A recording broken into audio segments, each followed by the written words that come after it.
Hi welcome to മാറ്റ്കം team മാറ്റ്കമിന്റെ മറ്റൊരു വീഡിയോയിലേക്ക് എല്ലാവർക്കും സ്വാഗതം. നമ്മളിന്ന് ഡിസ്കസ് ചെയ്യുന്നത് ക്വാണ്ടിറ്റേറ്റീവ് ആപ്റ്റിറ്റ്യൂഡ് ആൻഡ് റീസണിംഗ് പാർട്ടിൽ പെർസെൻറ്റേജും ഫ്രാക്ഷൻസുമായി ബന്ധപ്പെട്ട് ചോദിക്കാൻ സാധ്യതയുള്ള ക്വസ്റ്റ്യൻ, അതായത് percentage to fraction conversion, fraction to percentage conversion. നമുക്കിത് എങ്ങനെ ചെയ്യാന്നുള്ളത് നമ്മൾ രണ്ട് എക്സാമ്പിൾ ക്വസ്റ്റ്യൻ എടുത്തിട്ട് ചെയ്യുന്നതോ.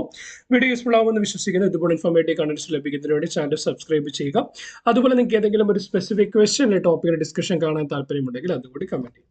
സോ ക്വസ്റ്റ്യൻ ഇങ്ങനെയാണ്: 209 divided by 300. 209 divided by 330. ഇതിനൊരു കറസ്പോണ്ടിങ് പെർസെൻറ്റേജിലേക്കാണ് കൺവേർട്ട് ചെയ്യേണ്ടത്. സോ വലിയ ഫ്രാക്ഷൻസ് ആണ് നമുക്ക് തരുന്നത് എങ്കിൽ തന്നിരിക്കുന്ന നമ്പറിൽ ഏതെങ്കിലും കോമൺ ഫാക്ടേഴ്സ് എന്തെങ്കിലും ഉണ്ടോ എന്ന് നോക്കാം. ഇപ്പം നമ്മൾ താഴെ ഡിനോമിനേറ്റർ 330 നോക്കുമ്പോൾ നമുക്ക് മനസ്സിലാവും 330 എന്ന് പറയുന്നത് 10ന്റെ ഫാക്ടറാണ്, അല്ലെ 5ന്റെ ഫാക്ടറാണ്, അല്ലെങ്കിൽ 330 എന്ന് പറയുമ്പോൾ 3ന്റെ ഫാക്ടറാണ്. 11 × 3 33 ആയതുകൊണ്ട് നമുക്ക് 11 × 3 33 ആയതുകൊണ്ട് എന്താണ് 11ന്റെ ഫാക്ടറാണ്. സോ നമുക്കിതിൽ പക്ഷെ മോഡ് 209 നോക്കി, 209 10ന്റെയോ അല്ലെങ്കിൽ 5ന്റെയോ 3ന്റെയോ ഫാക്ടർ അല്ല. പക്ഷെ 209 എന്ന് പറയുന്നത് 11ന്റെ മൾട്ടിപ്പിൾ ആണ്. 11 എന്ന് പറയുന്നത് ഫാക്ടർ ആക്കി എടുക്കാനായിട്ട് പറ്റുമോ നമുക്ക് നോക്കാം. സോ അത് നോക്കാനായിട്ട് ഇപ്പൊ നമ്മൾ നോക്കിക്കഴിഞ്ഞാൽ 209 ഏതെങ്കിലും ഒരു നമ്പർ 11ന്റെ മൾട്ടിപ്പിൾ ആണോ അല്ലെ 11 കൊണ്ട് ഫാക്ടറൈസ് ചെയ്യാൻ പറ്റുമോ എന്നറിയാനായിട്ട് നമുക്ക് എന്ത് ചെയ്യാൻ പറ്റും, ഡിവൈഡ് ചെയ്യാൻ പറ്റും എന്നറിയാൻ വേണ്ടിയിട്ട് ആ നമ്പറിന്റെ ഓഡ് പ്ലേസിലുള്ള നമ്പറുകൾ തമ്മിൽ കൂട്ടുക, അതിനുശേഷം ഈവൻ പ്ലേസിലുള്ള നമ്പറുകൾ തമ്മിൽ കൂട്ടുക, അവ തമ്മിലുള്ള ഡിഫറൻസ് കാണുക. ആ ഡിഫറൻസ് ഒന്നെങ്കിൽ 0യോ അല്ലെങ്കിൽ 11ന്റെ മൾട്ടിപ്പിളോ ആണ് എങ്കിൽ, 0യോ 11ന്റെ മൾട്ടിപ്പിളോ ആണ് എങ്കിൽ അത് ഡിവിസിബിൾ ബൈ ആ നമ്പർ ഡിവിസിബിൾ ബൈ 11 ആയിരിക്കും. സോ ഓഡ് പ്ലേസിലുള്ള നമ്പർ 9, അതുപോലെ 2, 9 2 കൂട്ടിയ 11. ഈവൻ പ്ലേസിലുള്ള നമ്പർ 0 ആണ്. സോ ഈവൻ പ്ലേസിലുള്ള നമ്പർ കുറച്ച് കഴിയുമ്പോൾ 11 - 0 എന്ത് കിട്ടും? 11 കിട്ടും. സോ നമുക്ക് ഓഡ് പ്ലേസിലുള്ള നമ്പറുകളുടെ സമ്മും ഈവൻ പ്ലേസിലുള്ള നമ്പറുകളുടെ സമ്മോട് സബ്സ്ട്രാക്ട് ചെയ്ത ഡിഫറൻസ് കണ്ടു കഴിയുമ്പോൾ നമുക്ക് 0യോ 11ന്റെ മൾട്ടിപ്പിളോ കിട്ടിക്കഴിഞ്ഞു കഴിഞ്ഞാൽ നമുക്ക് പറയാൻ പറ്റും തന്നിരിക്കുന്ന നമ്പർ എന്ന് പറയുന്നത് 11ന്റെ മൾട്ടിപ്പിൾ ആണ്. സോ അങ്ങനെ മനസ്സിലാക്കി കഴിഞ്ഞിരിക്കുന്നത് കൊണ്ട് നമുക്ക് എന്ത് ചെയ്യാൻ പറ്റും? 209നെ 19 × 11 ആണ്. കാരണം 19 × 11 ആണ് 201. അതുപോലെ 30 × 11 ആണ് 330. സോ അങ്ങനെയാണ് എങ്കിൽ 11 നമുക്ക് വെട്ടിക്കളയാനായിട്ട് പറ്റും.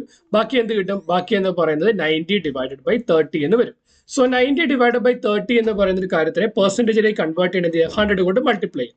90/30 × 100. സോ 1 0 വെട്ടിപ്പോവും. ബാക്കി നമുക്ക് എന്തുണ്ട്? ബാക്കി എന്ന് പറയുന്നത് 190 / 3 എന്ന് കിട്ടും. സോ 190 / 3നെ നമ്മൾ ഡിവൈഡ് ചെയ്യുവാണെങ്കിൽ നമുക്ക് എന്ത് വരും?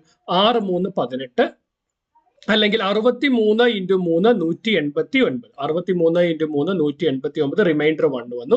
സോ റിമൈൻഡർ 1 വന്നു കഴിഞ്ഞാൽ നമുക്ക് ഇതിനെ എങ്ങനെ എഴുതാം? 63 1/3% എന്ന് എഴുതാനായിട്ട് പറ്റും. സോ 190 / 3 ചെയ്ത് കഴിയുമ്പോൾ 63 1/3, 63 and 1/3% എന്ന് കിട്ടി. സോ അപ്പോൾ നമുക്ക് വളരെ സിമ്പിൾ ആയിട്ട് തന്നിരിക്കുന്ന ഫ്രാക്ഷനെ പെർസെൻറ്റേജിലേക്ക് കൺവേർട്ട് ചെയ്യാം. നേരെ തിരിച്ച് നമുക്കൊരു പെർസെൻറ്റേജ് തന്നാൽ ആ പെർസെൻറ്റേജിനെ എങ്ങനെ ഫ്രാക്ഷനിലേക്ക് മാറ്റാം? സോ നമുക്കിവിടെ തന്നിരിക്കുന്ന പെർസെൻറ്റേജ് എന്ന് പറയുന്നത് 47.5% ആണ്.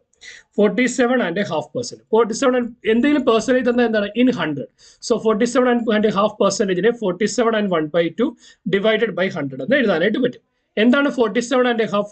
47.5 എന്ന് പറയുന്നത് 47 × 2, അതായത് 94 + 1, അതായത് 47 × 2 + 1 ഡിവൈഡഡ് ബൈ 2 എന്ന് കിട്ടും. സോ 47 × 2 എന്ന് പറയുമ്പോൾ 94 + 1 divided by 2, that is equal to 95 divided by 2 എന്ന് കിട്ടും.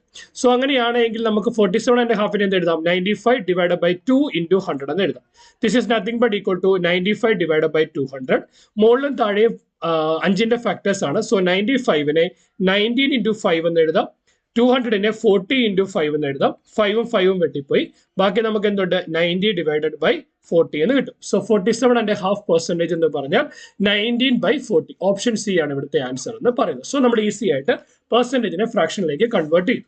ഓക്കെ, സോ നമ്മൾ ഒരു ക്വസ്റ്റിനകത്ത് പെർസെൻറ്റേജിലെ ഫ്രാക്ഷനിലേക്കും മറ്റൊരു ക്വസ്റ്റിനകത്ത് ഫ്രാക്ഷനെ പെർസെൻറ്റേജിലേക്ക് കൺവേർട്ട് ചെയ്തു. വീഡിയോ യൂസ്ഫുൾ ആവുമെന്ന് വിശ്വസിക്കുന്നു. ഇതുപോലെ ഇൻഫോർമേറ്റീവ് കണ്ടന്റ്സിന് വേണ്ടി ചാനൽ സബ്സ്ക്രൈബ് ചെയ്യുക. Keep watching, keep learning. Thanks for watching. By.